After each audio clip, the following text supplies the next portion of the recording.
Assalamualaikum warahmatullahi wabarakatuh. Anak-anakku, selamat berjumpa dengan Bapak. Sekarang di pelajaran BTQ, yaitu tentang materi ilmu tajwid.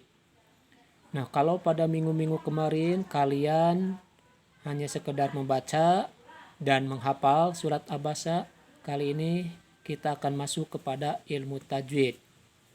Nah, untuk mempersingkat waktu, kita langsung saja ke materi, yaitu tentang hukum nun mati atau tanwin.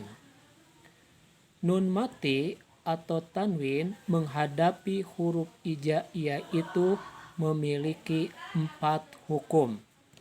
Yang pertama, ada yang disebut dengan ijhar. Yang kedua, ada yang disebut dengan iqlab.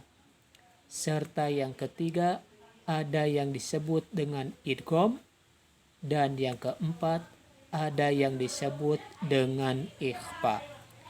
Nah, keempat macam ini kita akan bahas satu persatu.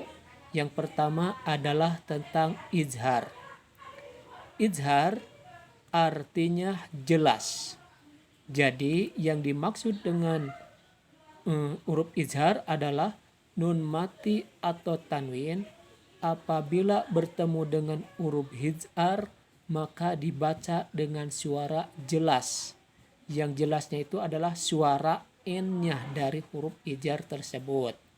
Huruf izhar ada berapa?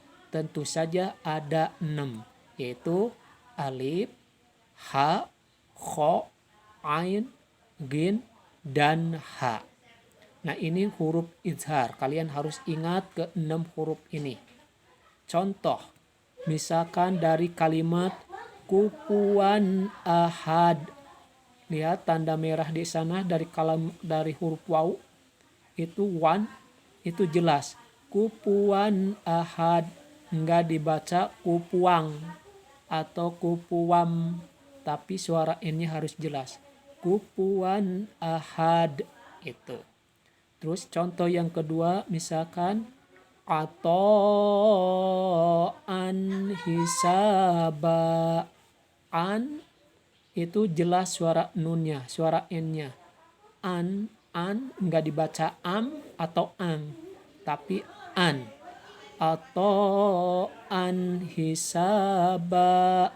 Serta contoh yang ketiga adalah min indina. Min indina. Suara nun menghadapi huruf ain itu juga suaranya jelas. Nah, itu yang disebut dengan ijhar. Yang kedua ada yang disebut dengan iqlab. Iqlab artinya merubah. Maksudnya merubah gimana? Yaitu apabila nun mati atau tanwin bertemu dengan huruf iqlab, maka suara n-nya itu berubah menjadi m. Bibirnya balem, merapat ya. Huruf iqlab cuman ada satu, yaitu huruf ba saja. Contoh, misalkan dari kalimat mambakhil. Nah, nun mati menghadapi huruf ba. Nah, maka bibirnya harus merapat. Dibacanya mambakhil, enggak dibaca manbakhil atau mangbakhil, tapi pakai m. Mambakhil. Yang kedua, contohnya misalkan yumbitu. Ya, ini juga sama, dibacanya pakai m.